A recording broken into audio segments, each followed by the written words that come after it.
सब्जी आप ला रहे हो क्या पैसे? ये मैं तो पैसा बता दूंगी। मैं आपके पास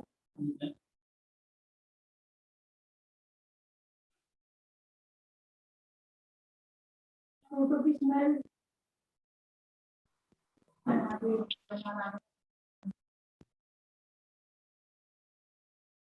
फोटो से कुछ नंबर है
हेलो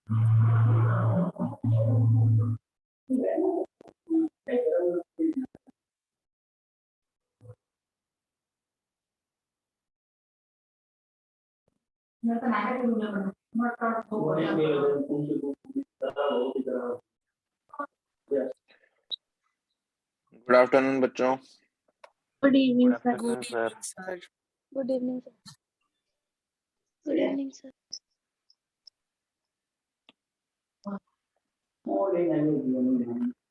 बेटा म्यूट हो जाओ, कोई बच्चा अनम्यूट है।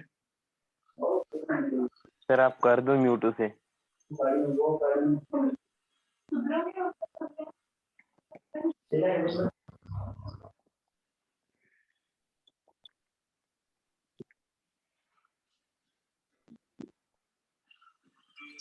स्क्रीन शो हो रही है? हाँ हो रही है। Yes sir.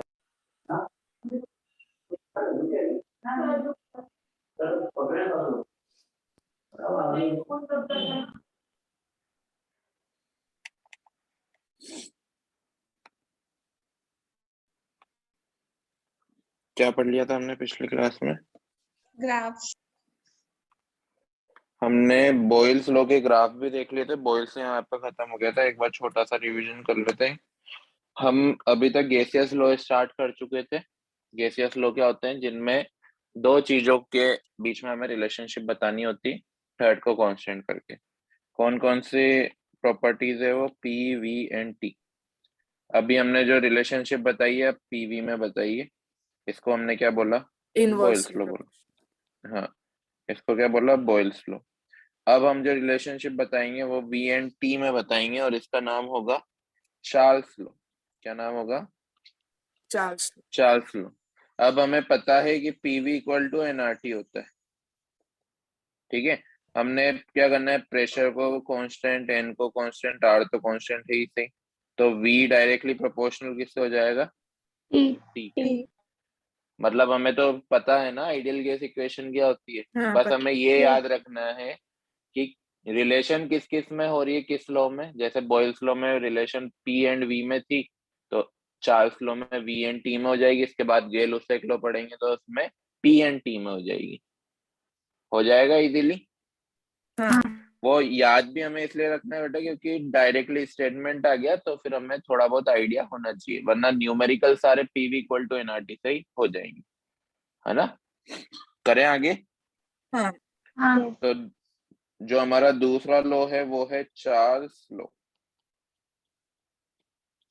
ग्राफ समझ आ गए थे क्या सभी बच्चों को? Yes sir. Yes sir. Charles law हमें बताता है कि हाँ बेटा। आपने इसके पहले क्या पढ़ाया? बेटा कुछ भी नहीं पढ़ाया, अभी मैंने सिर्फ स्टार्ट किया है चार्ल्स लॉ। Okay sir. ठीक है। चार्ल्स लॉ में बताता है कि वॉल्यूम जो होता है टेम्परेचर के डायरेक्टली प्रोपोर्शनल होता है, कब? जब मोल्स कांस्टेंट हो और प्रेशर कांस्टेंट हो। ठीक है। इस स्टेटमेंट में लिख रहा हूँ, साथ साथ लिखना। For a given amount of gas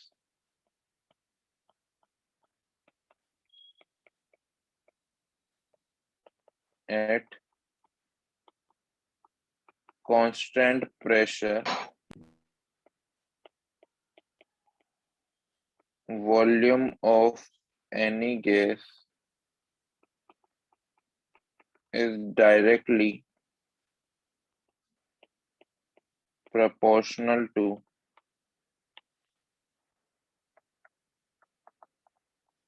its absolute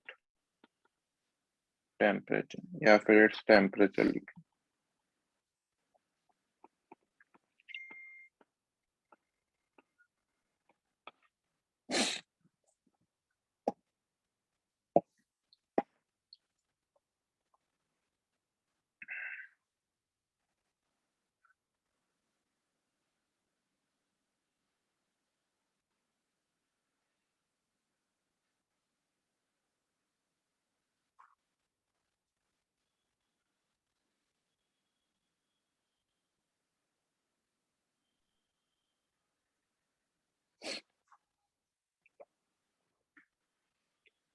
लिखा? हाँ यस। लिखा। देखो जो चार्ल्स लॉ है वो वॉल्यूम और टेम्परेचर में रिलेशन बता रहा है। अब देखो, अगर मैं प्रोपोर्शनलिटी साइन हटाऊंगा तो एक कांस्टेंट आएगा। कौन सा हाँ कांस्टेंट? प्रोपोर्शनलिटी के। कांस्टेंट के। के किसके इक्वल होगा ये समझना। ये इरेज करूँ क्या? हो गया क्या? हाँ हो यस गया। नहीं सर। हाँ हाँ चलो लिख लो जल्दी, कोई दिक्कत नहीं।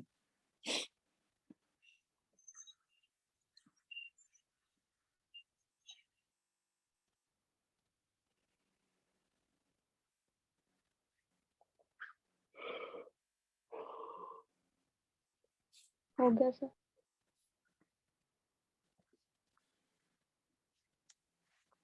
हो गया सभी के? सभी का? हाँ सर। Yes sir. चलें आगे। अब देखो, चार्ल्स लॉ में बता रहा है कि v प्रोपोर्शनल है डायरेक्ट t के, तो v इक्वल टू हो जाएगा के टी के। हो जाएगा। अब मैं क्या कर रहा हूँ, इसको रिलेट कर रहा हूँ yes pv equal to nrt से। इधर देखना बेटा, pv इक्वल टू nrt होता है ना। तो यहाँ से इधर देखना बेटा, k इक्वल टू क्या होने वाला है? v N R upon, by P. हाँ v अपॉन t हो रहा है k हाँ इधर वाली कंडीशन में। और यहाँ पे v अपॉन टी किसके बराबर हो रहा है?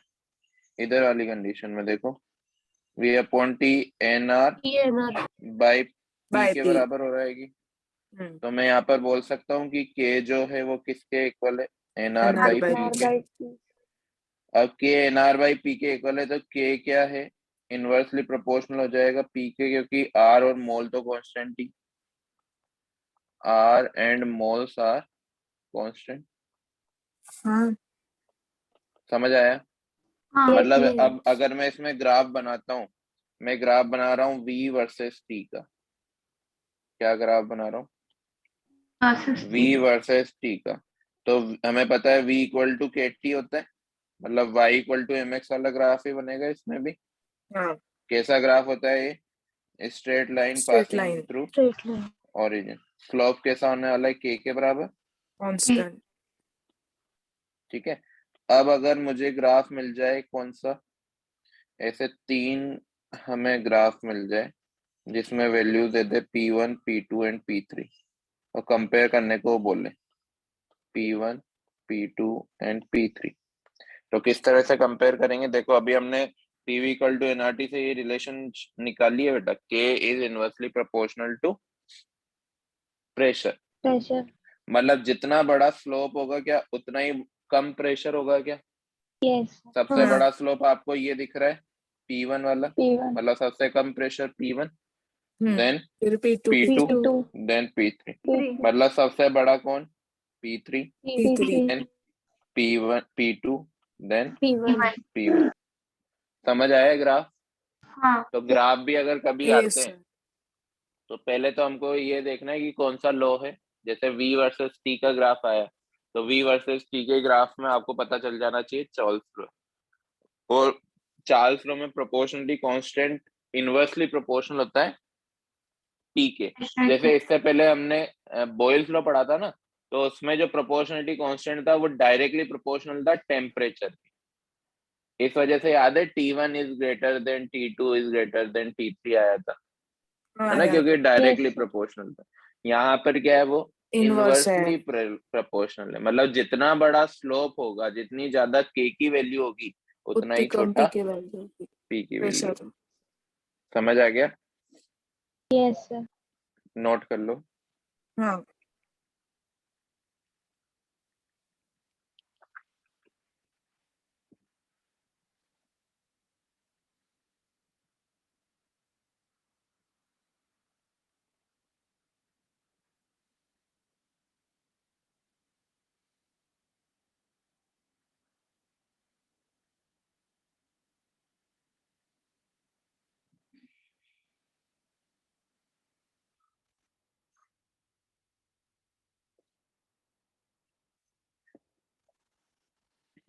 समझ आया सभी बच्चों को? बॉयज हाँ sir.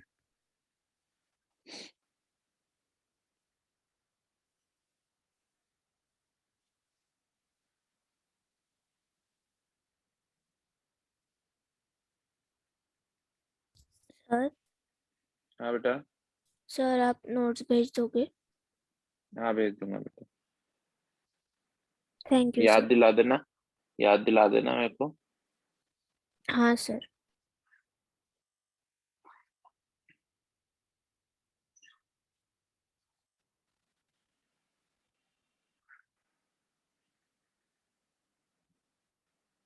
Done sir.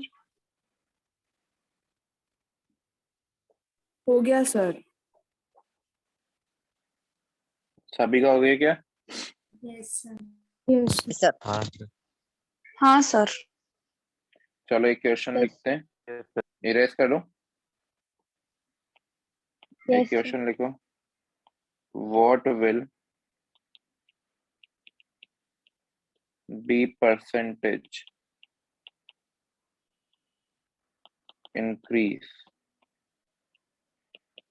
in temperature if volume increases by 20%? Question है what will be percentage increases if temperature in temperature if volume increases by 20%। अब देखो वॉल्यूम और टेम्परेचर में ये रिलेशनशिप पूछ रहा है, तो आपको याद आ जाना चाहिए चार्ल्स लॉ, और हमें पता है कि V डायरेक्टली प्रोपोर्शनल है T के। अब V को हम इंक्रीज कर रहे हैं तो टेम्परेचर भी इंक्रीज होगा। इंक्रीज होगा। Yes. यस। अगर V 20% इंक्रीज हुआ तो टेम्परेचर कितना परसेंट इंक्रीज होगा बताओ? वो भी 20%, 20%। वो भी 20 होगा। मान लो कि ये 50% होता तो तो ये वो भी भी 50 होता। 50%। हाँ, क्योंकि डायरेक्टली प्रोपोर्शनल है, यही तो प्रोपोर्शनलिटी साइन होता है ना। समझ आ रहा है? अगर मैं हाँ। इसको अगर मैं न्यूमेरिकली सोल्व करूं तो मैं मान लूंगा कि V1 इक्वल टू कितना हो गया 100, तो V2 कितना हो जाएगा 120, क्योंकि 20% इंक्रीज हुआ। 20%। T1 में मान लेता हूँ 100, तो T2 कितना हो जाएगा? 120. कैसे 120। निकालेंगे? कैसे निकालेंगे? V1 upon V1 by T1 T1. Equal to V2 T2 upon upon. T2। तो 100/100 और 120/T2, तो T2 की वैल्यू क्या आ रही है? 120। 120. मतलब जितना परसेंट V इंक्रीज होगा उतना ही percent T T increase increase होगा। होगा। क्लियर है? Yes, sir. क्लियर है? ये क्या कौन सा फॉर्मूला है? ये फॉर्मूला है हमारे चार्ल्स लॉ से जो आए। नोट कर लो जल्दी से।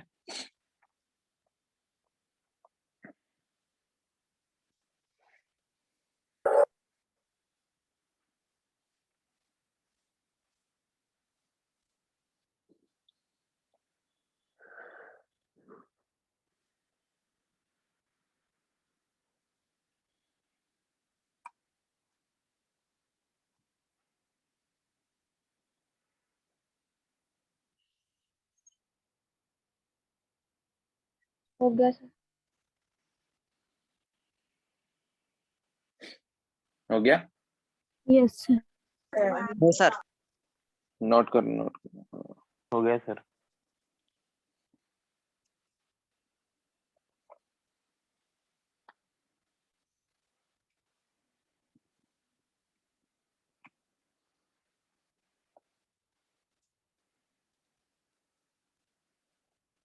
कर दो रेस। Yes, sir. ये सर हो गया. देखना थर्ड लो आ रहा है बेटा, गेल उसेक लो। गेल उसेक लो।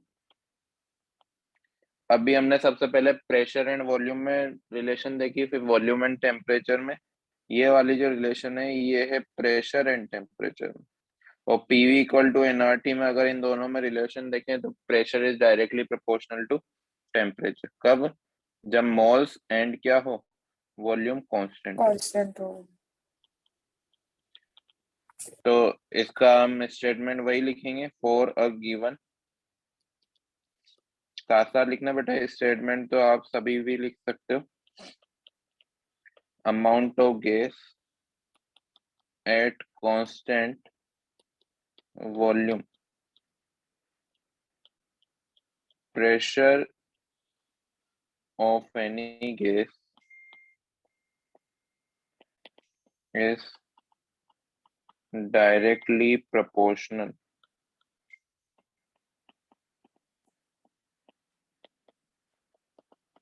to its temperature.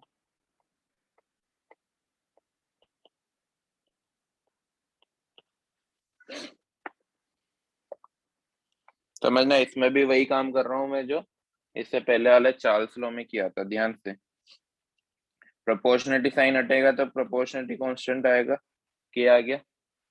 अब मैं यहाँ पर पीवी इक्वल टू एनआरटी से इसको इक्वेट कर रहा हूँ। देखना के की वैल्यू यहाँ पर क्या आ रही है? P upon T. और यहाँ पर पी अपॉन टी की वैल्यू क्या आ जाएगी? R T upon V. मतलब के किसके बराबर हो रहा है? आर टी अपॉन वी के। मतलब के जो है क्या इनवर्सली प्रोपोर्शनल हो जाएगा क्या वॉल्यूम के? हाँ। हो जाएगा। अगर सर एनआर अपॉन वी आएगा ना? NR by V आएगा ना. हाँ, एन आर बाई वी आएगा।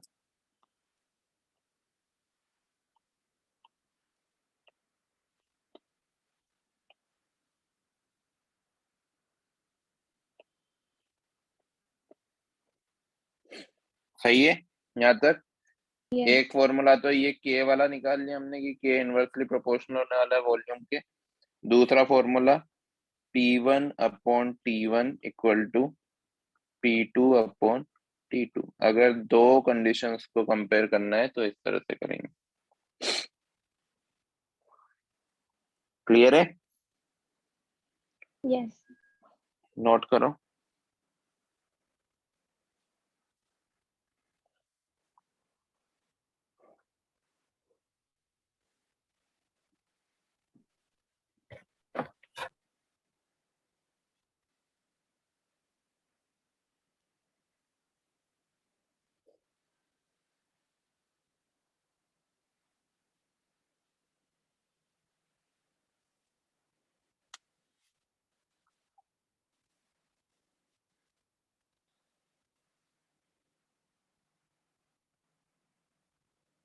हो गया सर। हो गया। एक क्वेश्चन लिखेंगे अब इसमें। चलो पहले ग्राफ सर। बना लेते हैं। हो गया सभी का? हाँ सर। समझ आया Yes, ना? Same to same Yes, Charles sir. Law जैसा है। चार्ल्स लॉ में हमने वॉल्यूम को डायरेक्टली प्रोपोर्शनल किया था टेम्परेचर के, इसमें हमने प्रेशर को कर दिए। अब इसमें ग्राफ भी प्रेशर वर्सेस टेम्परेचर के बनेंगे। प्रेशर वर्सेस टेम्परेचर क्या पढ़ा है हमने? P equal to KT। तो ग्राफ कैसा बनेगा? Straight line. एक ग्राफ पूछा जा सकता है इस तरह से,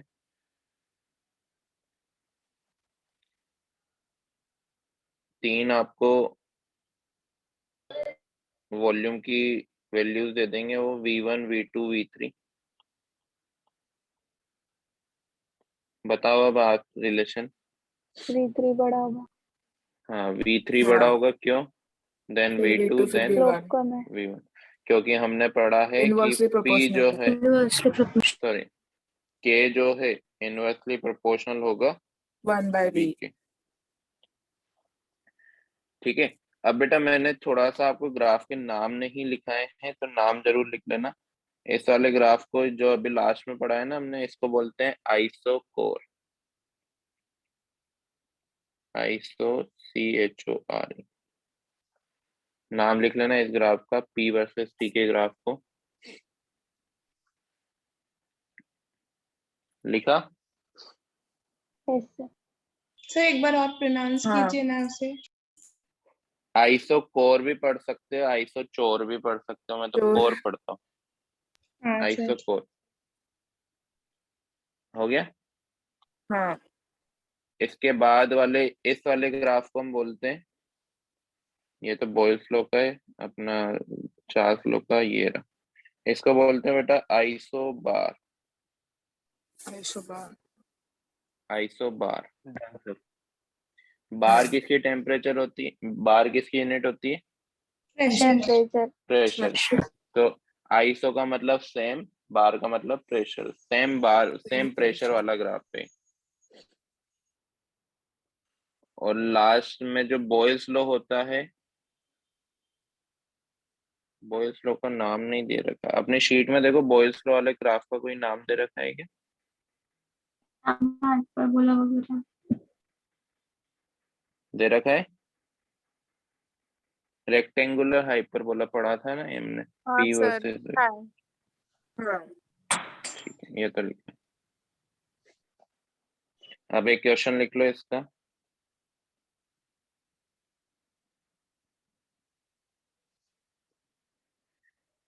एक गैस सिलेंडर, ये करना है बेटा आपको ना, cylinder can withstand the maximum pressure of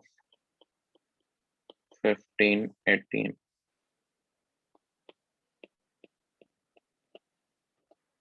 Pressure inside the gas cylinder at 27 degrees Celsius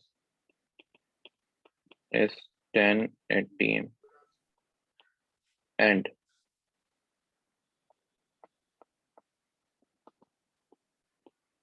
room in which cylinder is kept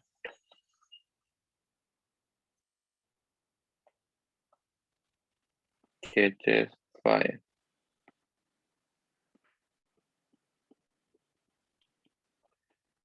Predict temperature at which, दिख रहा है क्या नीचे? हाँ सर दिख रहा है। हाँ Cylinder will burst. एक बार क्वेश्चन नोट करो, फिर मैं आपको समझाता हूँ। सर। हाँ बेटा। सर आप आज की क्लास में वो डाल्टन लॉ तक ही पढ़ाओगे ना? हाँ बेटा, क्या हुआ? सर वो मैं ऑफलाइन में आई थी तो आपने यही पढ़ाया था, और वो आपने ऑफलाइन में ये पढ़ाया नहीं था चार्ल्स लॉ हाँ वगैरह, हाँ इसलिए आज की हाँ क्लास हाँ ज्वाइन करनी पड़ी। ठीक है, ठीक। डॉल्टन लॉ तक ही पढ़ो। सर तो मैं लीव कर दूँ ना? हाँ हाँ कर सकते।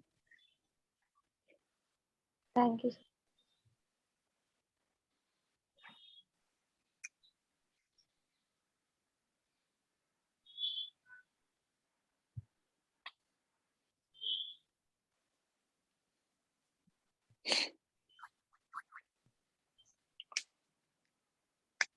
लिख रहे हो ना बच्चों क्वेश्चन? यस सर, हो हाँ गया। लिख लिया सर। देखो, सबसे पहले तो इसने हमें प्रेशर दे रखा है जो सिलेंडर 15 एटीएम तक एक्सटेंड हो सकता है, मतलब 15 एटीएम तक उसको कुछ नहीं होना है। इनसाइड का प्रेशर कितना है? अंदर का टेम्परेचर तो है 27 डिग्री सेल्सियस और इनसाइड का प्रेशर है 10 एटीएम। 10 एटीएम। मतलब उसके अंदर जो अभी रूम टेम्परेचर पे प्रेशर और टेम्परेचर की वैल्यू है ये है। अब जैसे ही आपको प्रेशर और टेम्परेचर दिखने लगे तो कौन सा लो याद आएगा? गेल-लुसेक लो। कि प्रेशर जो होता है डायरेक्टली प्रोपोर्शनल होता है टेम्परेचर के। टेम्परेचर से। अब मैं इतना ज्यादा टेम्परेचर कर दूं कि वो फूट जाए। अब ऐसा नहीं है कि आप 100 डिग्री सेल्सियस, 200 या 500 डिग्री सेल्सियस डायरेक्ट आंसर लिख दो।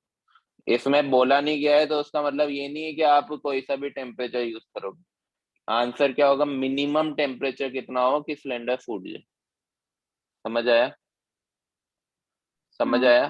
तो यस हमें सर। क्या करना है? वाला हमें तो फॉर्मूला डायरेक्ट, हमें तो कुछ भी नहीं बेटा, डायरेक्ट P1 अपन टी वाला P1। P1 अपॉन T1 लगाना है और P2 अपॉन T2 लगाना है। P1 क्या लेंगे बता? प्रेशर 15 जो 15 इनसाइड वाला। एटीएम। नहीं 15 नहीं बेटा, ये 10 और 27, ये है P1 10 और 27 मतलब 300 क्या है? P1। P2 तो आउटसाइड का है ना, P1 क्या था? इनसाइड का। ये तो P2 है, तो P2 क्या लेंगे? केल्विन में लिया 15 टेम्परेचर सर वो सर? 300 क्या है? केल्विन में लिया है क्या 300। टेम्परेचर? हाँ बेटा केल्विन में। अब इस चीज में ये वाला जो स्टैंडर्ड यूनिट टॉपिक है ना, इसलिए। हाँ ये वाला जो टॉपिक है ना, गैसियस स्टेट या फिर केमिस्ट्री में कहीं भी अगर आप टेम्परेचर लोगे ना तो हमेशा केल्विन में लोगे, ये ध्यान रख लेना। ठीक है? और पीवी, अगर पीवी एनआरटी लगा रहे हो तो पीवी इक्वल टू एनआरटी में जो आर लोगे वो 0.0821 लोगे। तो टेम्परेचर केल्विन में आ गया, प्रेशर एटीएम में आ गया और वॉल्यूम लीटर में आ गया। ध्यान रखना है ये। अभी अपन हाँ पीवी इक्वल टू एनआरटी लगाएंगे ना तो उसमें मैं आपको बताऊंगा। तो यहाँ से आप T2 की वैल्यू बता दो कितनी हो जाएगी? 450।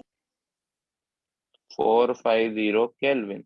अगर मेरे को इसमें आंसर में डिग्री सेल्सियस में दिया हुआ है तो माइनस भी टू हम सेवेंटी थ्री जो टेम्परेचर है उसको डिग्री सेल्सियस में नहीं रखेंगे न्यूमेरिकल में, हम बाद में कवर करेंगे। तो T2 क्या आ जाएगा? 450 माइनस 273। 273। तो ये किस में आ जाएगा? डिग्री सेल्सियस में। समझ आ गया? तो यस हमेशा सर। टेम्परेचर किस में रखना है? केल्विन में रखना है। कैसे केल्विन में चेंज किया है? 300 क्यों लिखा मैंने? क्योंकि टेम्परेचर जो दे रखा था ना T1, वो दे रखा था 27 डिग्री सेल्सियस। तो मैंने उसको 27 प्लस 273 किया, तो ये हो गया था 300 केल्विन। समझ आ गया? Yes sir. हाँ नोट कर लो जल्दी से।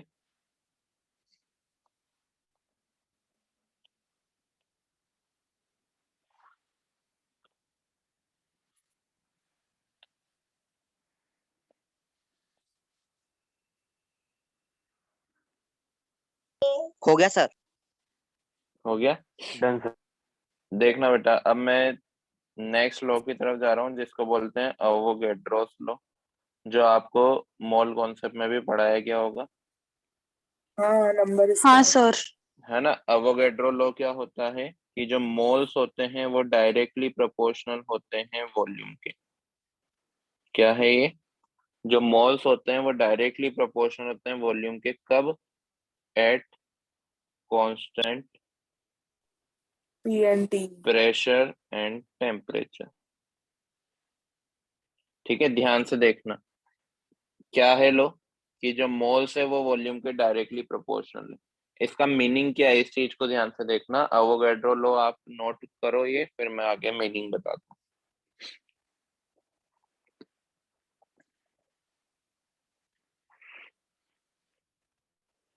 लिख लिया सर। हो गया? हाँ हो गया। अब ध्यान से देखो, जैसे हमारे पास रिएक्शन है। हाँ, सर एक सेकंड। हाँ सर हो गया। हाँ हो हो गया। अगर हमारे Done, sir. पास कोई रिएक्शन है जैसे N2 plus 3H2 gives 2NH3। अब ये गैसियस रिएक्शन है, नाइट्रोजन भी गैस है, हाइड्रोजन भी गैस है, अमोनिया भी गैस। ठीक है। अगर हम इसको रीड कैसे करते हैं कि इसका 1 मोल इसके 3 मोल के साथ रिएक्ट करके इसके कितने बना रहे हैं? 2 मोल। moles बना रहा है। स्टोइचियोमेट्री में सभी ने ऐसे ही पढ़ा था। हाँ 1 mole of nitrogen is react with 3 mole of hydrogen to To produce form 2 mole 2 of moles of ammonia. ammonia. ठीक है।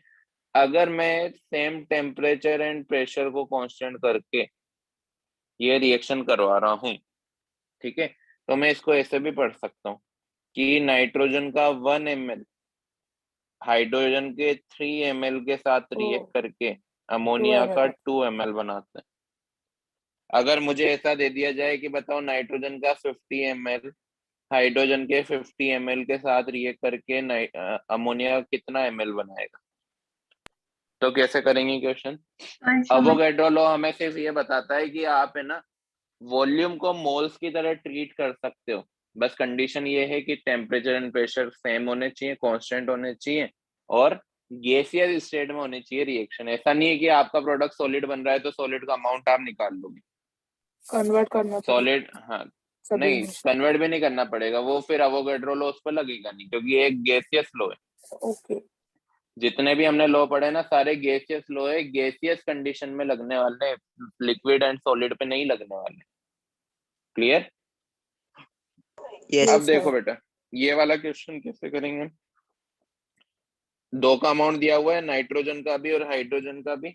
आपने लिमिटिंग रिएजेंट का नाम सुना होगा। यस सर हाँ सुना है यस सर लिमिटिंग रिएजेंट कौन होता है, कब अप्लाई करते हैं? जब दो अमाउंट दिए हुए हो क्वेश्चन में, तब हम लिमिटिंग रिएजेंट अप्लाई करते हैं। कैसे अप्लाई करते हैं? हम पहले है ना मोल्स कैलकुलेट कर लेते हैं। मोल्स कैलकुलेट कर लेते हैं, यहाँ पे तो करने की जरूरत नहीं है, यहाँ पे वॉल्यूम दिया हुआ है। अब हमें पता है कि इसका 1 ml इसके 3 ml के साथ रिएक्ट करता हाँ है ना। मतलब इसका 50 ml इसके 150 ml के साथ रिएक्ट करना चाहिए था, हाँ सर ट्रिपल में करना बट ये तो 50 ml ही है, हम्म तो ये लिमिटिंग रिएजेंट हो गया, क्योंकि ये जल्दी खत्म हो गया होगा। हाँ है ना। अब ये लिमिटिंग रिएजेंट है, तो प्रोडक्ट किसके अकॉर्डिंग निकलेगा? लिमिटिंग रिएजेंट के अकॉर्डिंग। समझ आता है आपको लिमिटिंग रिएजेंट? हाँ हाँ सर सर सच सच समझ आता बताओ। है आता है सर। तो लिमिटिंग रिएजेंट हमारा हाइड्रोजन हो गया। अब मुझे पता है कि हाइड्रोजन के 3 मोल अमोनिया के कितने मोल बनाते हैं? 2 मोल। या तो फिर हाइड्रोजन का 3 ml अमोनिया के 2 ml बनाता है, तो 1 ml कितना बनाएगा बताओ?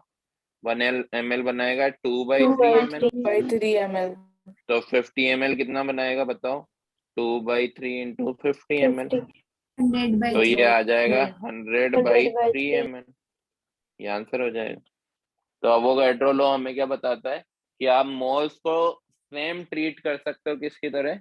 वॉल्यूम की तरह। कंडीशन ये है कि टेम्परेचर एंड प्रेशर को कांस्टेंट रखना है। ऐसा नहीं है कि आप लगातार टेम्परेचर को बढ़ाए जा रहे हो रिएक्शन करवाने के टाइम पर, तो फिर हम अवोगाड्रो लॉ नहीं लगाएंगे, वो कांस्टेंट होना चाहिए।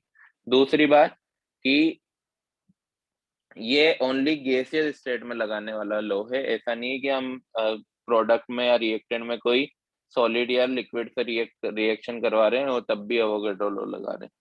वो सारी किस्में होने चाहिए, सारे reactant and product gaseous state में होने चाहिए। क्लियर है? हाँ तो ये एक छोटा सा क्वेश्चन नोट करो, फिर इसके ऊपर अपन क्वेश्चन करो।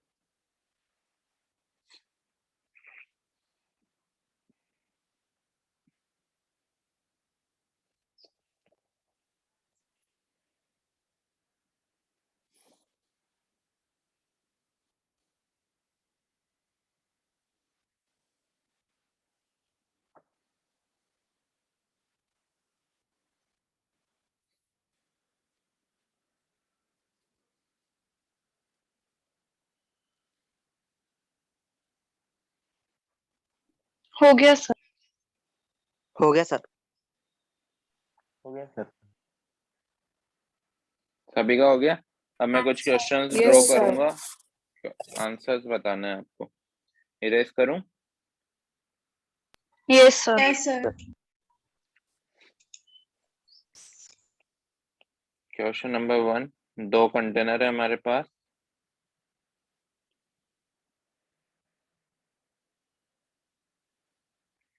इसमें है 16 ग्राम ऑफ O2, इसमें है 40 ग्राम ऑफ SO3,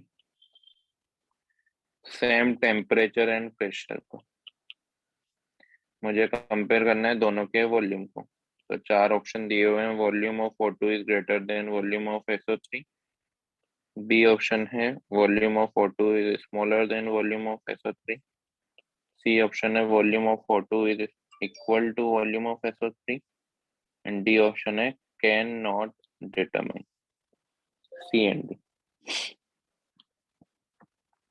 अब देखो हमें ओनली क्या दे रखा है, गिवन मास दे रखा है ना। अवोगाड्रो लॉ इसमें लगा सकते हैं क्योंकि pressure and temperature constant constant है। है। अब कैसे करेंगे बेटा इसको, यहाँ पे तो वॉल्यूम तो दिया नहीं है, तो अब हम क्या करेंगे, अवोगाड्रो लॉ लगाएंगे। मोल्स को किसकी तरह ट्रीट करेंगे, वॉल्यूम की तरह। वॉल्यूम जिसके मोल्स ज्यादा, जिसके मोल्स ज्यादा, मेरे वर्ड्स को पढ़ना बेटा, जिसके मोल्स ज्यादा उसका वॉल्यूम भी ज्यादा, और जिसके हाँ मोल्स कम उसका वॉल्यूम भी कम। अगर दोनों के मोल्स इक्वल तो दोनों का वॉल्यूम भी इक्वल। समझ आ गया? हाँ। Yes sir. अब मोल्स तो निकाल सकते हैं हम, कैसे निकालते हैं moles, given mass upon molar given mass. Mass upon molar mass. तो O2 का मोलर मास कितना हो जाएगा, 32। 32। 32 1/2 0.5। हाँ, तो मोल्स ऑफ O2 कितना आ जाएगा, 16 बाई 0.5। 32, तो 0.5 मोल। हम्म। और मोल्स ऑफ SO3 कैसे निकालेंगे, 40 बाई SO3 का मोलर मास 48 प्लस 32 80, तो ये भी क्या आ जाएगा, 0.5 सेम है मतलब मोल। वॉल्यूम। हाँ, तो moles of O2 is equal to moles of SO3, तो ये हमें बताएगा volume of O2 is equal to volume of SO3। मतलब आंसर क्या होगा, C। जी। समझ आया कैसे करना है?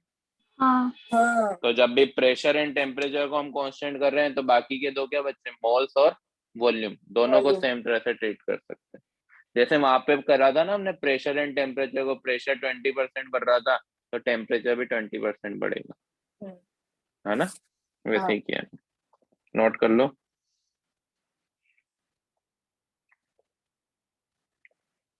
Sir done. आराम से बेटा सब कर ले। हो गया सर। हो गया सर। हो गया।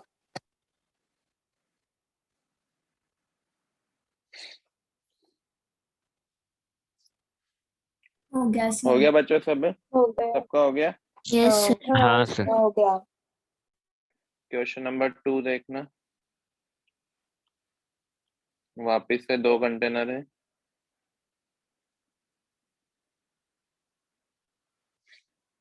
एक में X atom of oxygen, sir वो के है कि एक्स? X से बेटा, वो X, ये वाला okay X, sir. Form O2। और यहाँ पर भी X एटम है ऑक्सीजन के, form O3।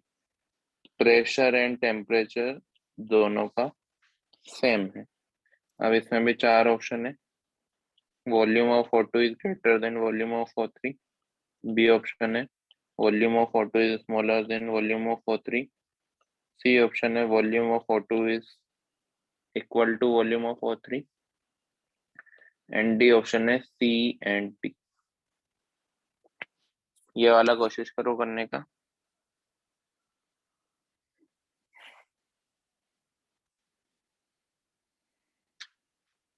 Sir option A.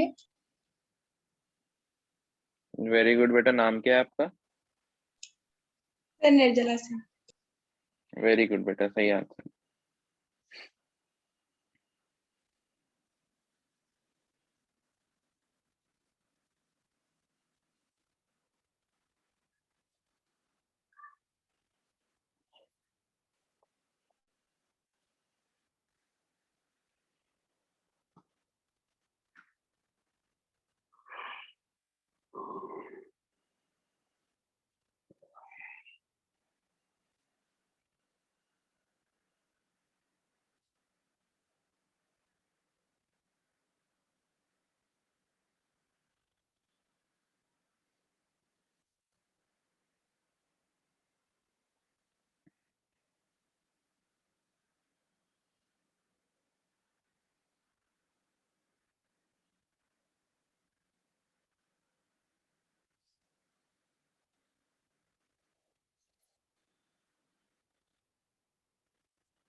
कर रहे हो बच्चों?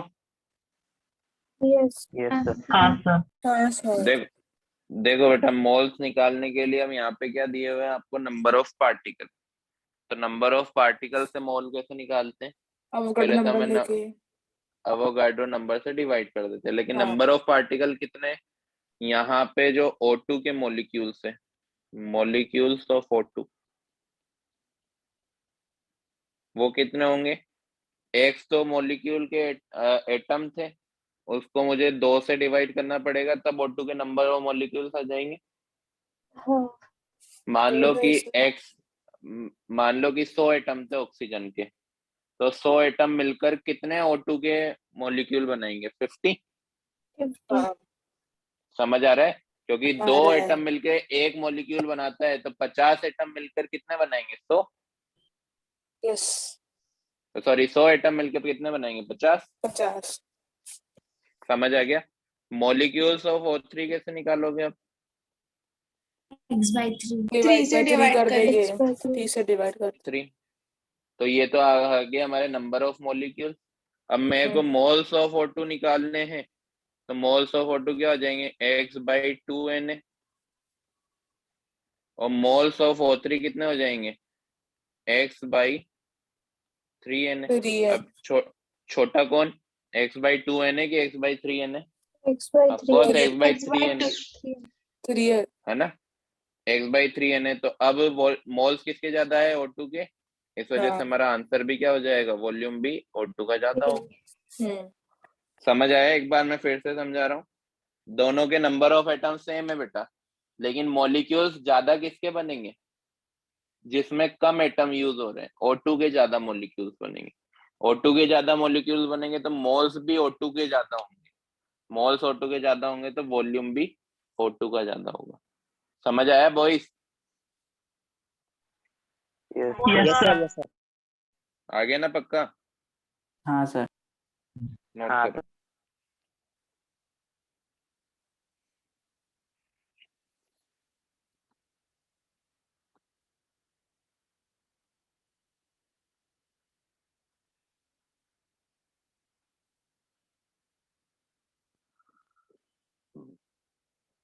हो गया सर। हो गया सर। नोट कर लो बेटा sir. Done sir.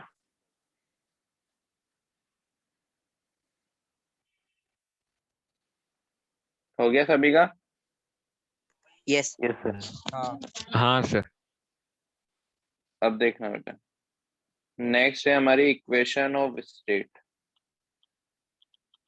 Equation of state बेटा, ये सारी इतने काम की नहीं है, क्योंकि अभी हम जो आइडियल गैस इक्वेशन पढ़ेंगे ना, सारे क्वेश्चन उससे हो सकते हैं, बट फिर भी हमें इक्वेट करना आना चाहिए दो कंडीशंस को। वो हम इसलिए बार बार अलग अलग टॉपिक में अलग अलग कंडीशंस ले रहे हैं। तो अगर हम केस ना लिख के सभी के नाम लिख रहे हैं, केसेस के नाम लिख रहे हैं, ठीक है? अब ये जो इक्वेशन ऑफ स्टेट है, इसमें सिर्फ मोल कांस्टेंट होता है, बाकी सब वेरिएबल। तो ये इक्वेशन ऑफ स्टेट कुछ इस तरह से बन जाएगी।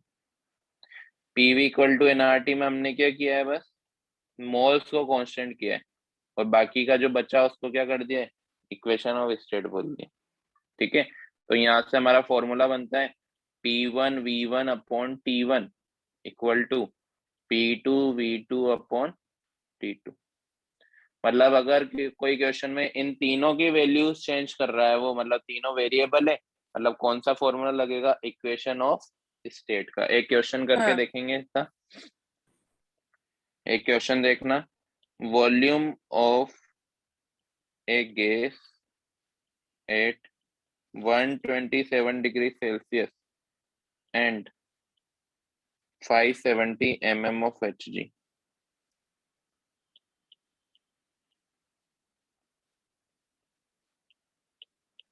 Pressure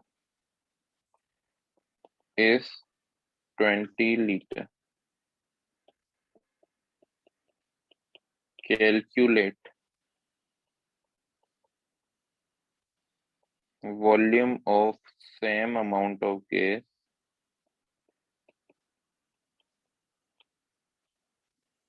at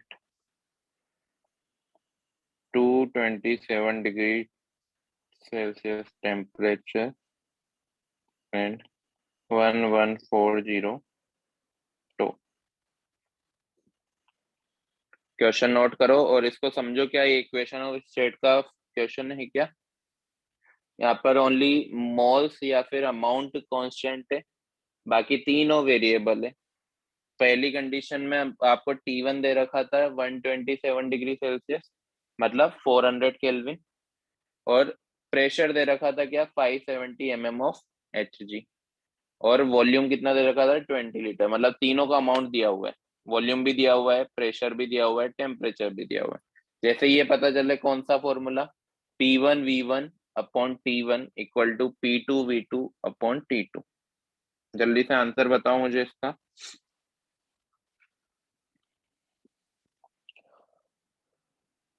क्या कैलकुलेट करना है इसमें, ये समझ आया? Volume. हाँ sir. Volume Volume volume of V2 same amount V2 की at 227 degree. हाँ V2 बस आप यहाँ पे टेम्परेचर को कन्वर्ट तो इसको करोगे टॉल में रखना है क्या दोनों को, या एटीएम में बेटा। करना। देखो ये थोड़ा सा अभी तक आपने याद नहीं किया है, याद जरूर याद कर हो लेना। गया सर, कर लिया। टेम्परेचर एक को सेकंड, लास्ट केल्विन में स्लाइड। लिखना पड़ेगा ना। हाँ मैं बता रहा हूँ 1 mm ऑफ Hg इक्वल होता है 1 टोर के, ये पता है आपको क्योंकि हमने पढ़ा है। हाँ हाँ 1 ATM is equal to 760 mm of Hg, हाँ और यही इक्वल होता है 760 टोर के। तो हाँ। दोनों मतलब सेम ही है। आप Yes. mm ऑफ Hg लिखो या टोर लिखो, तो वो तो कट हो जानी है ना, कट हो जाएगी वो तो, यूनिट तो कट हो जाएगी। तो आप या तो एटीएम में कन्वर्ट करो तो टाइम वेस्ट होगा, ना भी करो तो भी टाइम लग जाएगा, सेम हो जाएगा।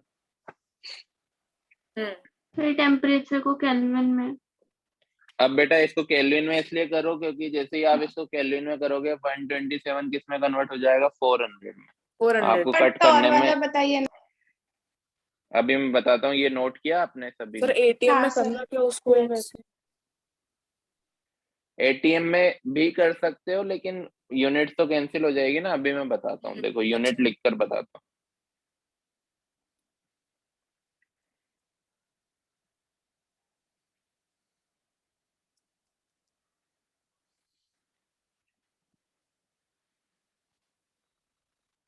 ये क्वेश्चन नोट कर लिया बच्चों? हाँ हाँ सर। सर। Yes sir.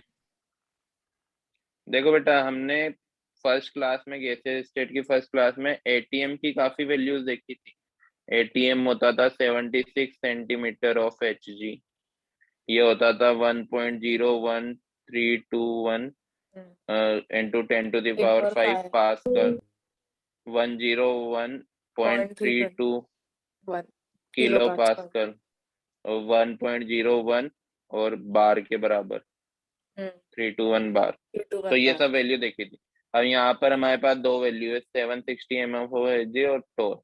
मतलब हम ये लिख सकते हैं कि 1 mm ऑफ Hg इक्वल होगा किसके, 1 टोर के। मतलब दोनों लगभग सेम ही यूनिट से लिख सकता हूँ मैं ऐसा। ये सब तो हमने फर्स्ट क्लास में देख लिया था। अब मुझे कन्वर्ट करने की जरूरत नहीं क्योंकि बेटा हम यहाँ पर क्या लगा रहे हैं P1 V1 upon T1 equal to P2 V2 upon T2। P1 कितना रख दूंगा मैं 570 रख दूंगा, है ना। यहाँ पे मैं mm ऑफ Hg को सिर्फ mm लिख देता हूँ समझाने के लिए। V1 कितना है 20 लीटर, ऐसा का ऐसे लिख दिया। T1 अगर मैं टेम्परेचर डिग्री सेल्सियस में रखना चाहूँ तो वो भी कैंसिल ही होना है ना, कैंसिल ही होना है। लेकिन मुझे थोड़ा सा सही लगे कट करने में 127 थोड़ा सा खराब वर्ड है, खराब नंबर है, तो मैं उसको डिग्री केल्विन में कन्वर्ट कर दूं तो 400 थोड़ा इजी हो जाएगा कट करने में। नहीं भी करूँ तो काम चल जाएगा, कोई दिक्कत नहीं। P2 है 1140, V2 हमें कैलकुलेट करना है, यहाँ पे भी mm लिख रहा हूँ मैं, और यहाँ पर मैंने केल्विन लिख दिया। और T2 कितना है बताओ?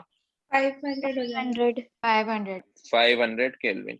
अब देखो यूनिट तो कैंसिल हो रही है ना, आपको करना क्या, दोनों तरफ सेम यूनिट रखनी है बस, ठीक है। तो देखो यहाँ पर ये mm ऑफ Hg से कट, यहाँ पर केल्विन से कट, डिग्री सेल्सियस होता तो डिग्री सेल्सियस भी कट होता, कोई दिक्कत नहीं है ना। तो यहाँ पे चाहे एटीएम में और लीटर में और इनमें कन्वर्ट मत करो। अब ये लीटर में है, ये 20 लीटर में है, तो V2 भी किस में आएगा? लीटर में आएगा। लीटर। ठीक है, अब ये देखो 570 1140 को 2 टाइम्स कट कर रहा है, ये 00 से 00 कट, ये 4 से ये 5 टाइम कट, तो ये जो आ जाएगा V2 हमारा कितना आ जाएगा? 25/2 लीटर, तो 12.5 लीटर। समझ आया यूनिट्स का? हाँ Yes, sir. लेकिन अगर यहाँ पर प्रेशर जो था वो आपको बार में दे देता या फिर एटीएम में दे देता, तो आपको P1 को भी सेम उसमें रखना पड़ता। समझ आया? हाँ। दोनों तरफ सेम यूनिट होनी हाँ। चाहिए। एक जगह आपको mm ऑफ Hg दे दिया, दूसरी जगह टोर दे दिया, तो हमको ध्यान है, याद है हमें कि mm ऑफ Hg टोर के बराबर ही होता है, तो कन्वर्ट करने की जरूरत नहीं। बट दोनों अलग अलग होता तो कन्वर्ट करते हैं। क्लियर है? Yes. क्लियर है? Yes, sir. नोट कर लो। सर वो 2 0 कहाँ कैंसिल हुए नीचे के? ये बेटा 400 से 500 के 2 0 कैंसिल हो गए ना। 570 है ना सर? 500 हाँ केल्विन। हाँ हाँ हाँ सर। वो तो टेम्परेचर है ना, नीचे 570 तो ऊपर है प्रेशर। नहीं सर, हाँ।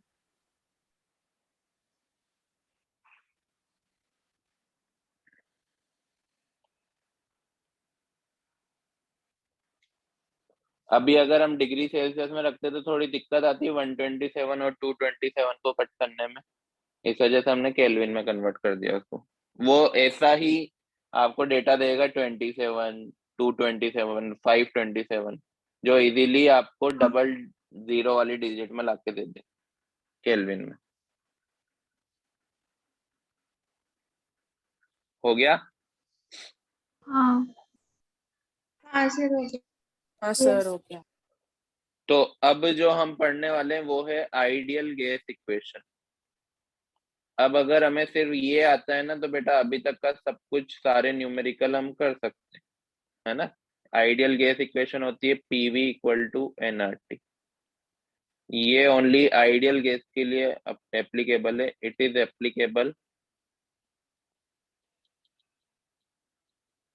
Only for ideal gas, not real gas. दो तरह की गैस होती है, आइडियल गैस और एक रियल गैस। आइडियल गैस जो हम थ्योरीज में पढ़ते हैं, ऐसी कोई गैस एग्जिस्ट नहीं करती। रियल गैस जो एक्चुअल में गैस है, ठीक है। रियल गैस में PV इक्वल टू nRT नहीं लगाना है, वहां पर एक और नई इक्वेशन आएगी जो हम पढ़ेंगे इसी चैप्टर में आगे। क्लियर?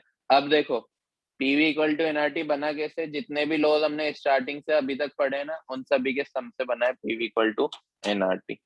सबसे पहले अगर मैं प्रेशर और वॉल्यूम में रिलेशन देखूं तो कौन सा लॉ आ जाता है? Boyle's law. Boyle's law. हाँ, अगर मैं वॉल्यूम और टेम्परेचर में देखूं तो कौन सा लॉ आ चार्ल्स जाता लॉ। है? Charles law. Charles law.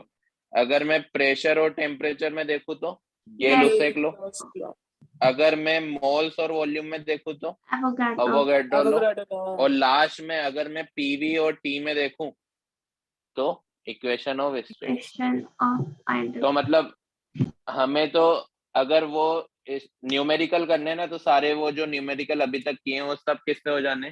PV equal to nRT से भी हो जाएंगे, है ना। लेकिन हमें स्टेटमेंट इसलिए याद करने हैं क्योंकि मेंस में स्टेटमेंट भी पूछा जा सकता है। क्लियर? हाँ। ठीक है ना। तो PV इक्वल टू nRT में अब यहाँ पर एक नया कांस्टेंट दिख रहा है आपको, जिसको बोलते हैं R होता है यूनिवर्सल गैस कांस्टेंट। क्या होता है? Universal gas universal gas constant. अब सबसे पहले इस R के बारे में ही बात करते हैं। लिखो सिग्निफिकेंस ऑफ आइडियल गैस में कौन कौन आता है? क्या बेटा? आइडियल गैस कुछ होती ही नहीं बेटा। आइडियल गैस और रियल गैस में हम कंपैरिजन देखेंगे ना, तब आपको समझ आएगा what is ideal gas, what is real gas. Ideal gas वो होती है जिनके बीच में, गैसेस के मॉलिक्यूल के बीच में कोई फोर्स ऑफ अट्रैक्शन ना हो, उनको हम आइडियल गैस बोलते हैं। लेकिन एक्चुअल में हमने वंडरवॉल फोर्स ऑफ अट्रैक्शन अभी तो पढ़ा नहीं है, लेकिन वंडरवॉल फोर्स ऑफ तुम्हें अट्रैक्शन बताया था सर आप। हाँ प्रेजेंट होता है हर एक मॉलिक्यूल के बीच में जो रिएक्ट नहीं कर रहा है उनके बीच में। तो वो फोर्स ऑफ अट्रैक्शन प्रेजेंट है मतलब वो आइडियल गैस नहीं है। अगर नहीं होता तो हम उसका आइडियल गैस मानते हैं। तो रियल कंडीशंस में, एक्चुअल कंडीशंस में आइडियल गैस एग्जिस्ट नहीं करती है, जबकि जो गैस एग्जिस्ट करती है उसको हम बोलते हैं रियल गैस। जो आगे पढ़ेंगे बेटा अपन, मैं पूरा लिखाऊंगा क्या क्या comparison. Okay sir. Yes sir. अब देखो सिग्निफिकेंस ऑफ आर में मैं आर की वैल्यू अगर बताना चाहूँ तो आर क्या हो जाएगा हमारा, पीवी अपॉन एन टी, 1/12। है ना। अब मैं इसकी यूनिट लिखना चाहूँ तो अगर मैं एम के एस में इसकी यूनिट लिखना चाहूँ तो पी की यूनिट क्या होती है एम के एस में, न्यूटन पर मीटर स्क्वायर, जिसको हम पास्कल। पास्कल बोलते हैं। वी की क्या होती है बताओ, मीटर क्यूब। Metre cube. और टी की तो आपको पता ही है केल्विन, और एन जो है मोल। ठीक है, इन सभी को मैं यहाँ पर लिखूंगा तो आर की अभी मैं लिखवा दूंगा बेटा, डोंट वरी। सर वो लिखना आर था। की यूनिट, हाँ मैं लिखवा दूंगा। आर की यूनिट क्या आ जाएगी, पीवी मतलब पास्कल इंटू मीटर क्यूब, या फिर न्यूटन पर metre square into metre cube, upon mole kelvin, यही होगी आर की हाँ एमकेएस यूनिट, है ना। अब मीटर स्क्वायर से मीटर क्यूब का क्यूब कट, तो आर की यूनिट क्या हो जाएगी, newton into metre upon mole पर केल्विन। ये इसकी क्या यूनिट हो गई, एमकेएस यूनिट। समझ आया कैसे यूनिट लिखी आर की, हाँ यस सर।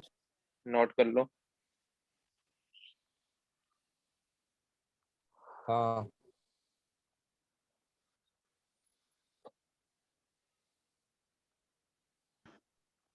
सर वो हो गया सर। नेक्स्ट स्लाइड और दिखाना के सर। बाद क्या लिखा है? पीए बेटा, पास्कल पास्कल। पास्कल पास। पीए, न्यूटन पर मीटर स्क्वायर को हम पास्कल भी बोलते हैं। हाँ सर ये हो गया लिख के। हो गया सभी का। यस सर हो गया। हाँ अब सर। बात करते हैं बेटा वैल्यूज ऑफ आर की। अब 4-5 वैल्यू होती है आर की, बट इस चैप्टर में क्या याद करना है और आगे के चैप्टर में क्या क्या इंपॉर्टेंट है वो मैं आपको बताता जाऊंगा, है ना। सबसे पहली जो वैल्यूज है इस चैप्टर के लिए वो है लीटर एटीएम पर मोल केल्विन। कैसे, मुझे पता है आर होता है पीवी अपॉन एनटी, तो प्रेशर किस में लिया हमने, एटीएम में, वी हमने किस में लिया, लीटर में, मोल एन, और केल्विन टेम्परेचर। तो यूनिट क्या होगी, लीटर एटीएम पर मोल केल्विन। अब इसमें जो आर की वैल्यू होती है वो होती है 0.0821। इस चैप्टर के लिए ये इंपॉर्टेंट है, इंपॉर्टेंट फॉर दिस चैप्टर। ठीक है, इसको आप लिख सकते हो 1/12 भी और 0.08। 0.08 भी। लेकिन जो 1/12 और 0.08 है ये आपको एग्जैक्ट आंसर नहीं देंगे। एग्जैक्ट आंसर आपको कौन देगा, 0.0821। मतलब अगर आपके चारों ऑप्शन, कुछ ऑप्शन ऐसे हैं कि ए ऑप्शन है 20.65, बी ऑप्शन है 20.50, सी ऑप्शन है 23, डी ऑप्शन है 19.99, ऐसे कुछ ऑप्शन है जिसमें जो डिफरेंस है वो काफी कम है, तो आप फिर आर की वैल्यू ये रखोगे। लेकिन मान लो एक का आंसर है 20, दूसरे का आंसर है 45, तीसरे का आंसर है 60 और फिर डी आंसर है 75, तो आप 1/12 0.08 भी रख सकते। क्लियर है, ये हमें अप्रोक्सीमेशन बताएंगे, अप्रोक्स वैल्यू बताएंगे आंसर।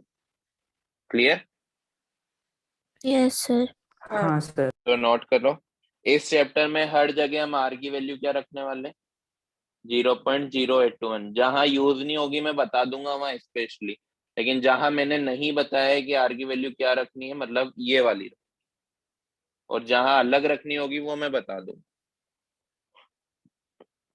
क्लियर है, हो गया।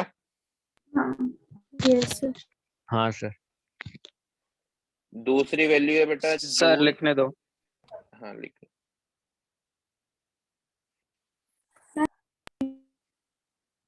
हो गया सर।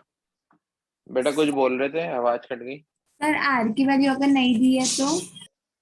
आर ये बेटा याद करनी है बेटा, आर की वैल्यू क्वेश्चन में गिवन नहीं होगी, याद करनी है अपन को। ये आर जो होता है ना, यूनिवर्सल गैस कांस्टेंट होता है, इसकी 3-4 वैल्यू हमें याद ही कर लेनी, और अभी मैं याद करवा भी दूंगा आपको, ठीक है? हाँ यस सर। सर। कर दो इरेज। हाँ। Yes sir. दूसरी यूनिट है बेटा जूल पर मोल केल्विन, यही वो एमकेएस वैल्यू है। जूल को क्या लिख सकते हैं हम, newton into metre work done, है ना? हाँ। तो ये वही है जो हमने अभी पढ़ी थी यूनिट, तो ये एमकेएस यूनिट है, जिसमें आर की वैल्यू होती है 8.314 जूल पर मोल केल्विन। ये तब यूज करनी है जब आप सारी वैल्यूज, वॉल्यूम को आप मीटर क्यूब में ले रहे हो, और टेम्परेचर को तो केल्विन में ही लेना है ना? वॉल्यूम को अगर मीटर क्यूब में ले रहे हो तो आर की वैल्यू क्या रखोगे, 8.314। प्रेशर को आप किस में लोगे, न्यूटन पर मीटर स्क्वायर में।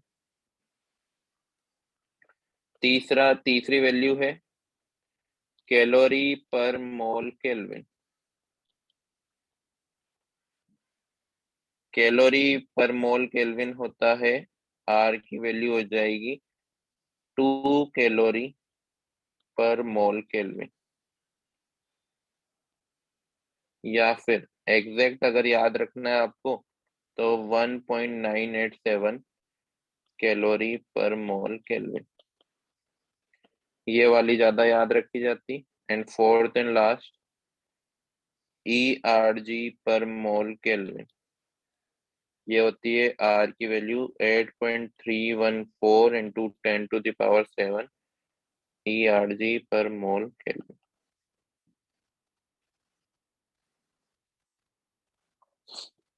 अभी आप जैसे जैसे क्वेश्चन करने लगोगे ना बेटा, अपने आप ये याद होती जाएगी, फिर भी कोशिश करो याद हो जाए। इसमें थर्ड वाली तो बहुत इजी है, 2, आर की वैल्यू 2, ठीक है? और फर्स्ट वाली बार बार यूज होने वाली है 11th क्लास में, तो वो तो याद हो ही जाएगी, 0.0821 या फिर 1/12, ठीक है? ये बाकी की जो दो बच्ची है उसमें सिर्फ डिफरेंस कितना है, 10⁻⁷ का। 8.314 नंबर आपको याद हो जाता है तो ERG की भी पता चल जाएगी, 8.314 इंटू 10⁻⁷। क्लियर है? ये चारों याद करनी होगी बेटा, 1 मिनट रुकना।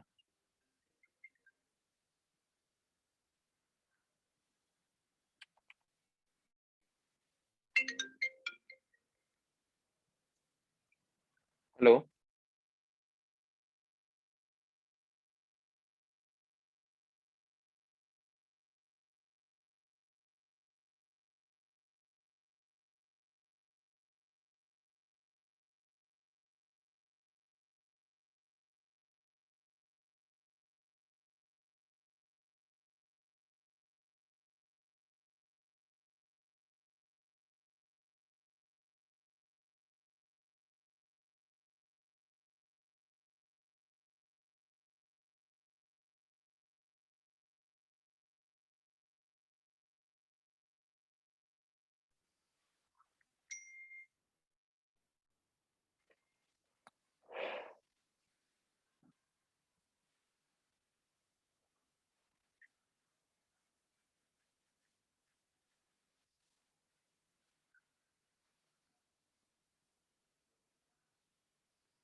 लिखा बच्चों? 1 minute sir. Yes yes sir, sir. या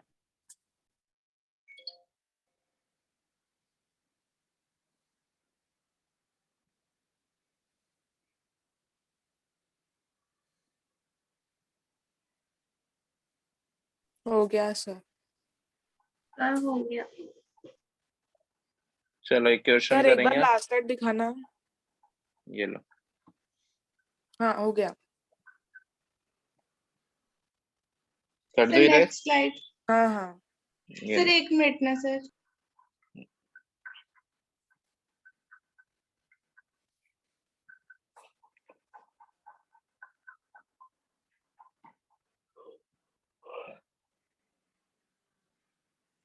हो गया सर। कर दो erase. Yes yes sir. Yes अब देखना, मैं क्वेश्चन लिखूंगा सारे पीवी इक्वल टू एनआरटी से सॉल्व होने वाले, चाहे मैं अभी का क्वेश्चन लिखूं या पुराने किसी टॉपिक का इस चैप्टर के, क्योंकि सारे टॉपिक से मिलकर ही ये वाला टॉपिक बना है, आइडियल गैस इक्वेशन। ठीक है, क्वेश्चन करना है, calculate pressure exerted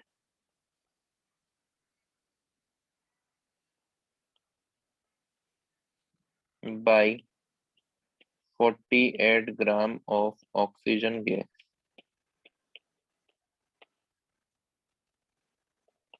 in container of volume at liter at 27 degrees Celsius.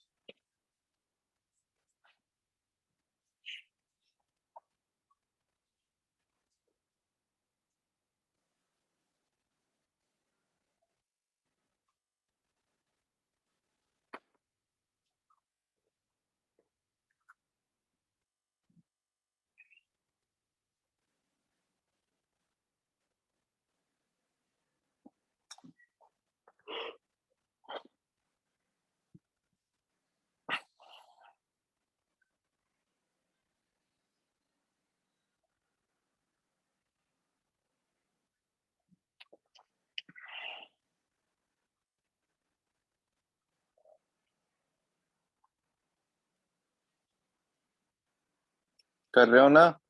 हाँ देखो यहाँ पर ये 28 ग्राम क्या है बताओ,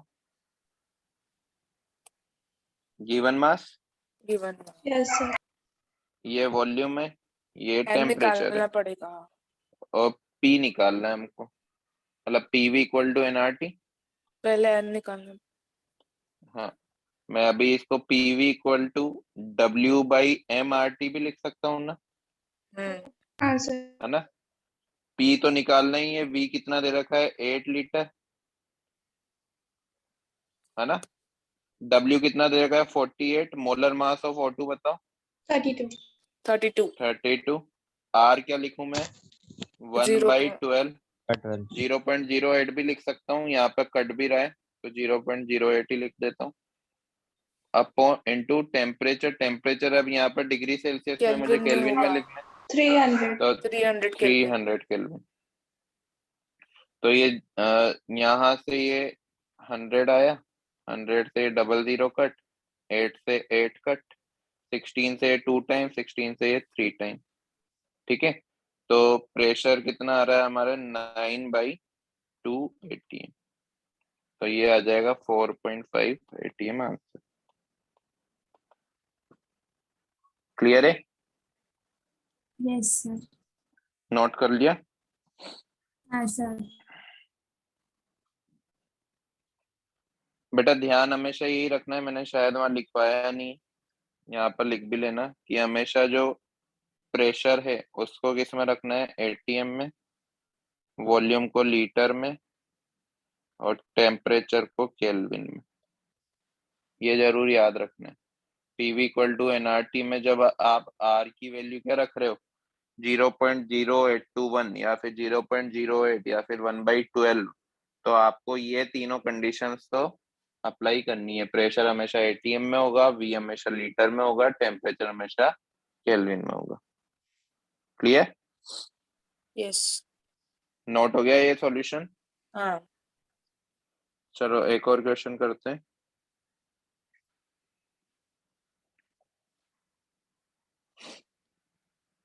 इरेज करूं? Yes sir. यस सर हो गया। सभी का हो गया? हाँ sir. Yes sir. Yes sir. Question number 2 देखना, कोशिश करना ये हो जाए। 12 gram of an unknown gas, ये अननोन लिखा हुआ है बेटा, unknown gas exert 2 atm pressure in a container of volume 5 decimeter cube. ये 5 डेसीमीटर है बेटा. At 227 degree Celsius. Calculate molar mass of unknown gas. अब इसको रीड करो, सोचो कि क्या क्या क्या गिवन है, क्या क्या पूछा है.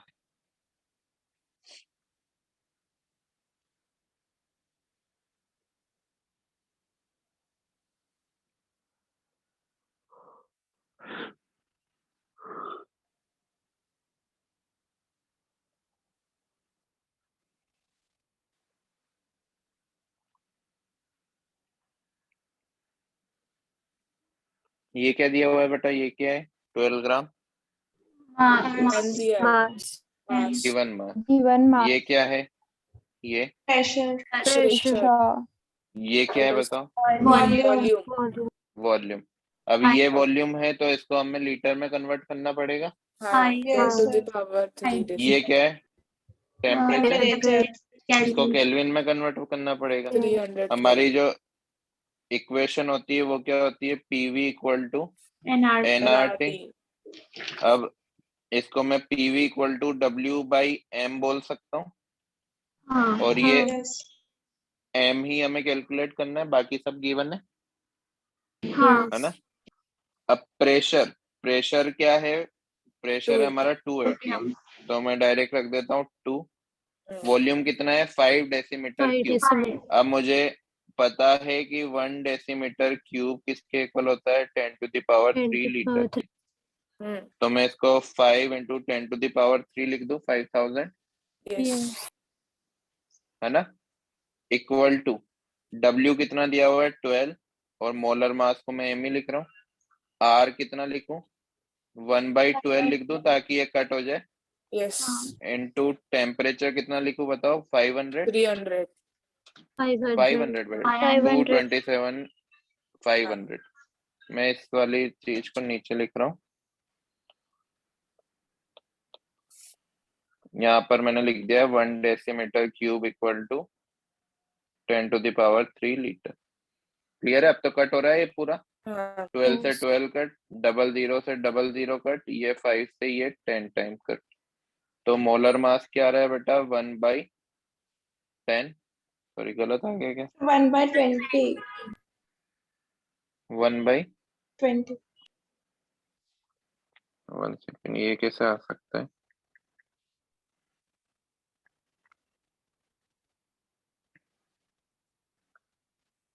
ग्राम 0.5. 1 सेकेंड. डेसीमीटर क्यूब वॉल्यूम को तो लीटर में रखना था ना.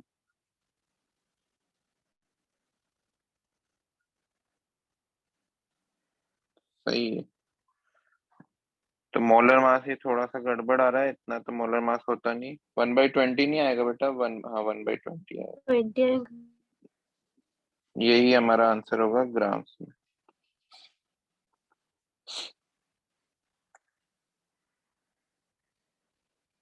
आप है ना बेटा इसको 5 डेसीमीटर क्यूब को 5 लीटर ही कर लो तो सही आंसर आ जाएगा.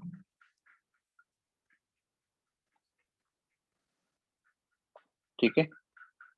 5 डेसीमीटर क्यूब को 5 कर लोगे तो आंसर सही आ जाएगा. थोड़ा सा चेंज कर. हाँ. 12 upon m into 1/12 into t कितना आ जाएगा? 500. तो ये 5 से ये 100 टाइम्स और 12 से 12. ठीक है. और फिर भी हाँ, फिर क्या आ जाएगा? मोलर मास 100/2 तो 50 ग्राम. ये आंसर आ जाएगा. ठीक है. अगर मोलर मास थोड़ा पॉइंट्स में तो होता नहीं है ना, ग्राम्स में. इस वजह से मैंने 5 डेसीमीटर क्यूब की जगह 5 लीटर कर दिए। हो गया? Yes yes sir. नोट कर लो।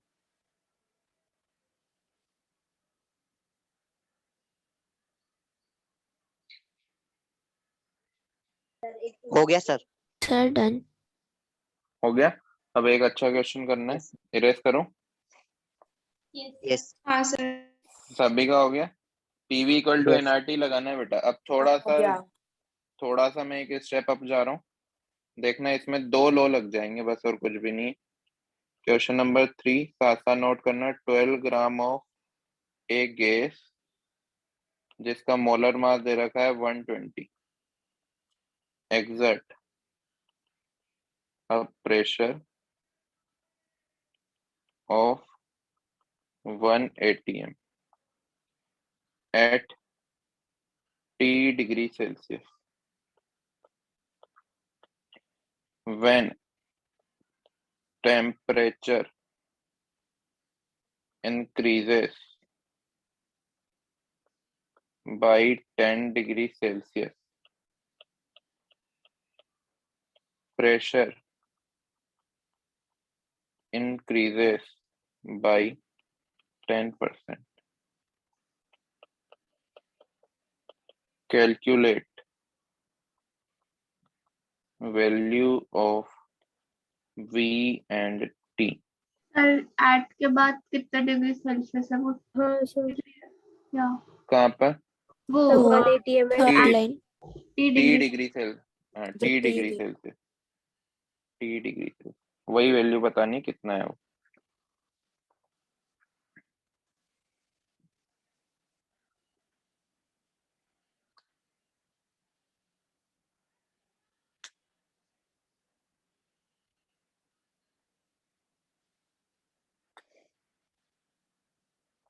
अब ये थोड़ा सा अच्छा क्वेश्चन हो जाता है बेटा, देखना। लिखा सभी ने? सबसे पहला हमारा काम तो यही है कि हम पता लगा लें। एक मिनट।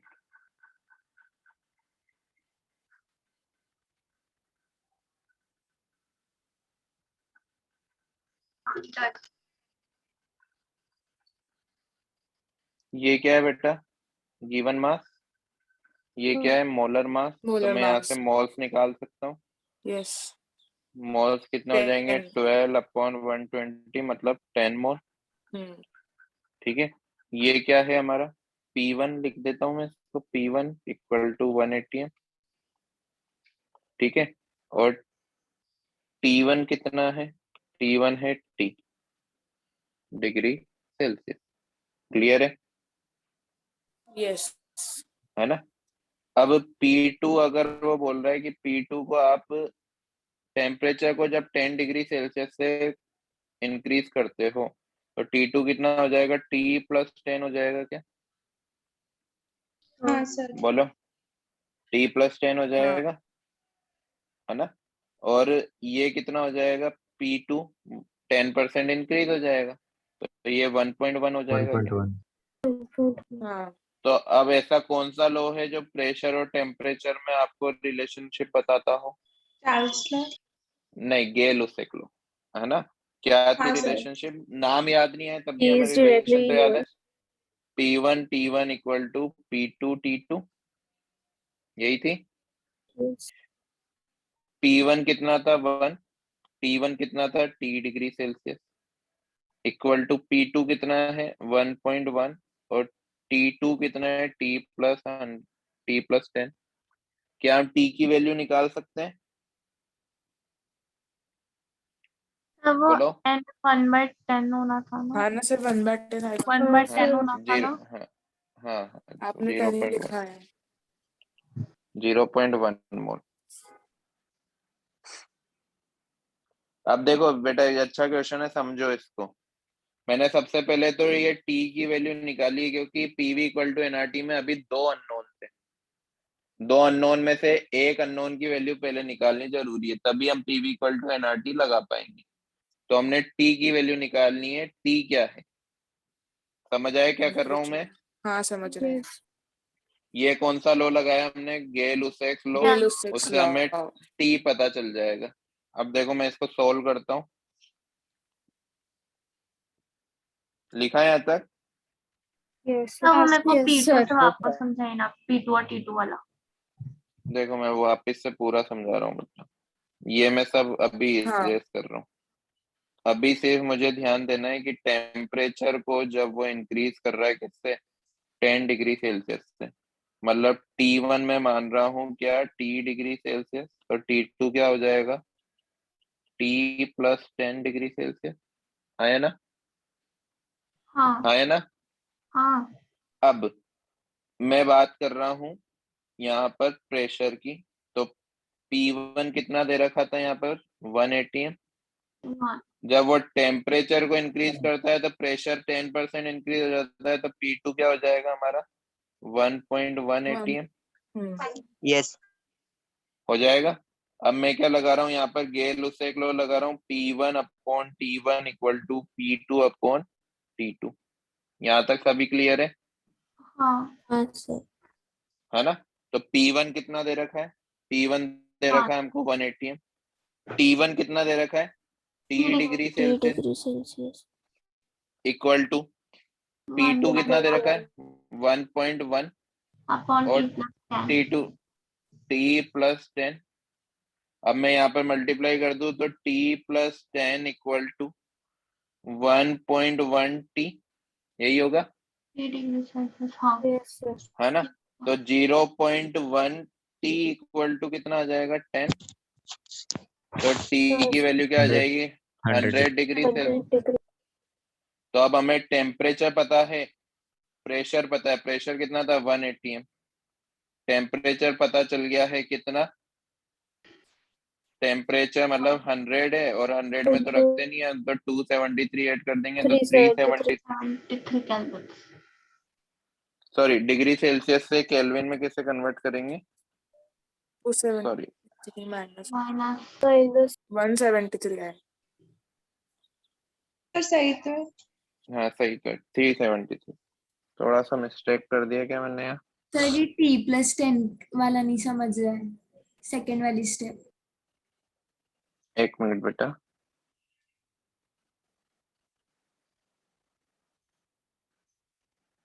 T बराबर 100 केल्विन आया था।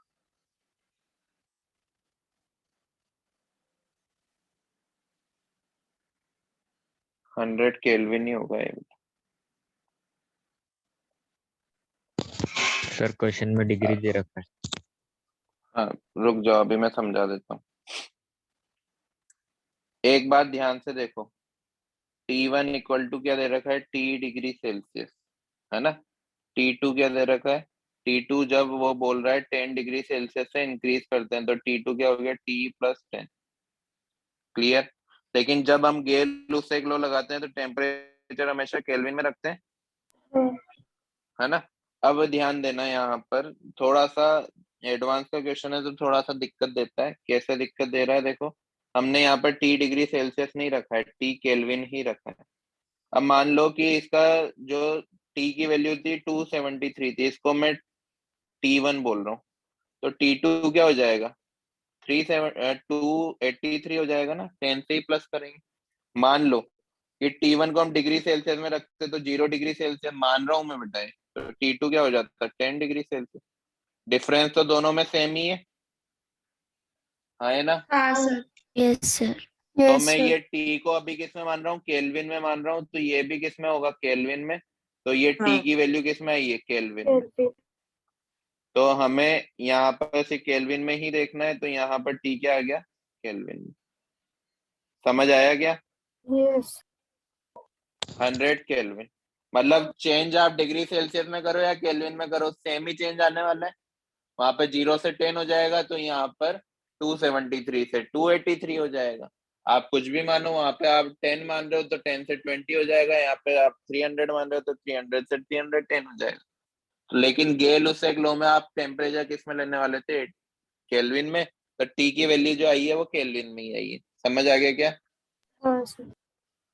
एक बार मैं पूरा क्वेश्चन रिपीट कर देता हूँ। देखो यहाँ पर हमें गिवन मास दे रखा है ये 12 ग्राम, लेकिन अभी हम उसका यूज नहीं कर सकते जब तक हमारे पास सिर्फ एक अननोन ना बचे। अभी हमारे पास दो अननोन है, एक तो वॉल्यूम है, एक टी है। तो टी क्या होता है हम निकाल सकते हैं गेल उस एक लो से, जो हमने निकाल भी लिया है। है ना। और ये प्रेशर हमें दे रखा है, वॉल्यूम हमें दे रखा है कितना क्वेश्चन में, वॉल्यूम हमें दे रखा है, हाँ वॉल्यूम तो निकालना ही है। और मोल्स हमें दे रखे हैं कितने, 0.1 मोल अभी निकाले थे हमने, तो पीवी इक्वल टू एनआरटी लगा दूं। प्रेशर 1, वॉल्यूम कितना निकालना है, एन कितना 0.1, आर कितना 0.08 और टेम्परेचर कितना है 100 केल्विन। तो ये पॉइंट हट जाएगा तो वॉल्यूम कितना आ जाएगा 0.8 लीटर आंसर। समझ आया क्या? हाँ सर। समझ आया कैसा क्वेश्चन था? एक बार क्वेश्चन रीड करो फिर बताओ मुझे समझ आया कि नहीं आया। देखो ध्यान से देखो, ध्यान से देखो बच्चों, यहाँ पर क्वेश्चन है 12 ग्राम ऑफ अ गैस जिसका मोलर मास दिया हुआ है, प्रेशर वो एक्सर्ट करता है 180 एट टी डिग्री सेल्सियस। लेकिन डिग्री सेल्सियस में तो हम नहीं रख सकते, तो मैं टी डिग्री सेल्सियस को लिख देता हूँ 273, सॉरी टी डिग्री सेल्सियस को ही मैं टी केल्विन मान रहा हूँ। क्या मान रहा हूँ? टी केल्विन, क्योंकि चेंज करना है हमें, तो बेटा मैं टी डिग्री सेल्सियस को मान लेता हूँ एक्स केल्विन मान लेता हूँ, मान लिया मैंने, तो एक्स पर स्टैंड कर दूंगा। बात तो एक ही है ना, बात तो एक ही है। बट हमें याद है कि गेल-ओसेक लॉ में जो टेम्परेचर लेंगे वो हम किस में लेंगे, केल्विन में लेंगे, तो आंसर जो आएगा टेम्परेचर का वो भी किस में आएगा, केल्विन में आएगा। समझ आया? तो गेल-ओसेक लॉ से हमने टेम्परेचर निकाला, फिर टेम्परेचर निकाला तो पीवी इक्वल टू एनआरटी में सिर्फ क्या बचा था, वॉल्यूम अननोन बचा था, और वॉल्यूम अननोन बचा था तो उसकी वैल्यू किससे निकाल ली, पीवी इक्वल टू एनआरटी से। तो ये वाला जो क्वेश्चन था दो लॉस का सम था। पहला लॉ तो हमने गेल-ओसेक लॉ से निकाला टी की वैल्यू, फिर हमने पीवी इक्वल टू एनआरटी से वॉल्यूम निकाला है। एक बार क्वेश्चन लिखो, उसका सॉल्यूशन लिखो, फिर मुझे बताओ समझ आएगी।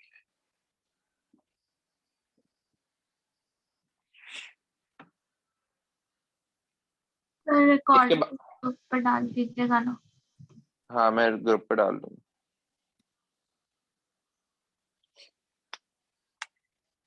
लिखा क्या ये? हाँ सर। हाँ सर। नो अब सर। एक बार ना रुको, एक बार है ना क्वेश्चन रीड कर लो बेटा, नोट तो कर लोगे आप, मैं नोट्स भी भेज दूंगा। हो गया सर। सर एक मिनट।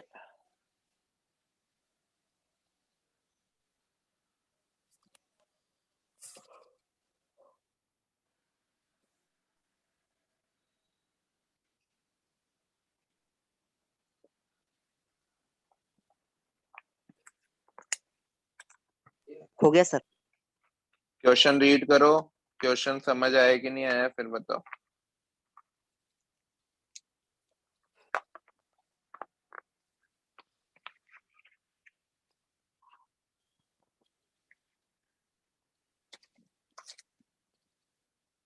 हो गया। आ गया?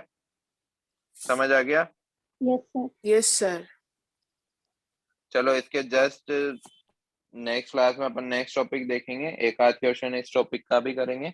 यहाँ तक आइडियल गैस इक्वेशन का पार्ट कंप्लीट होता है। अब कुछ और लॉज आएंगे, डाल्टन लॉ आएगा, ग्राम्स लॉ आएगा, केटीजी आएगी, 5-6 टॉपिक और बच्चे 3 क्लासेस का और चैप्टर है। ठीक है, तो अपन मिलते हैं नेक्स्ट क्लास में, कल ही अपनी क्लास 2:45 पर कल मिलते हैं। बेटा होमवर्क, होमवर्क ध्यान रखो, होमवर्क है B8 8th DPP of B8 homework है DPP का। क्लियर? जेई मेंस की DPP है B8, हो जाएगी? यस चलो हाँ सर। नेक्स्ट क्लास में मिलते हैं, bye. Good night sir. Bye bye sir. Bye sir. Bye.